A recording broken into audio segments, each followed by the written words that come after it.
Day and Chris, it's unlike yesterday. It's not because of the heat. It's because of the storm potential.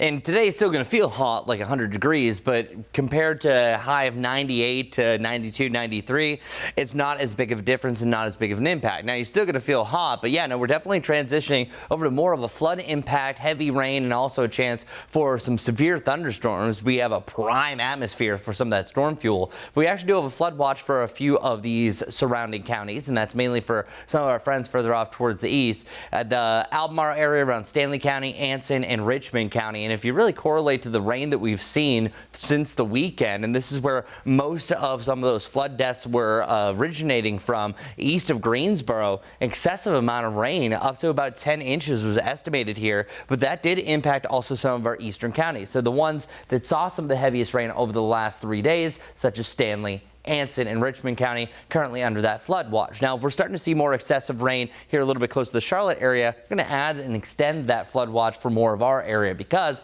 we are looking at a likelihood for widespread rain today, tonight, again tomorrow, and then again on Friday. Now, we're kind of go back to the usual 20% chance for an isolated storm thereafter, but we have that perfect setup for ongoing slow-moving storms. Slow-moving storms are the nature of the beast for flash flooding. The slower it moves, the more rain it can dump. And when it's being fed with moisture, as we have here, everything cranking out of the south, getting some of that tropical air, and a stationary front that's eventually going to arrive a little bit later on tonight, heading into tomorrow, that's just going to fire up more storms and more storms. And even if they fire up around the mountains, they could still work their way towards the Charlotte area. So that's why we're weather alert over the next 3 days for a chance for some stronger thunderstorms. I think that the higher threat for maybe some damaging winds is today and tomorrow. Really on Friday, we're priming the soil for more excessive rain that could lead to a worsening situation for some of that flooding. Where already some of our models are picking up an extreme rate of over 3 to 4 inches of rain today alone. Not saying that for sure is going to come to fruition,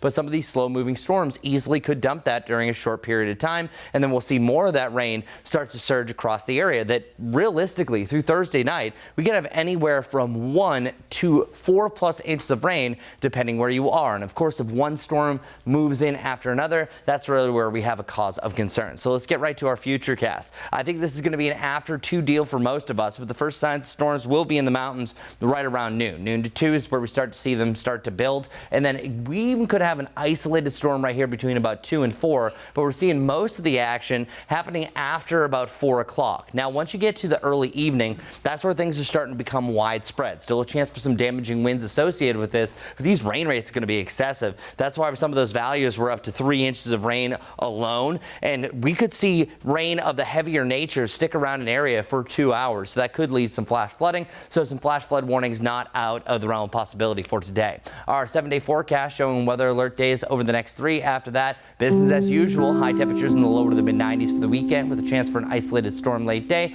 Same sort of pattern heading into next week. All in all, that's your weather report.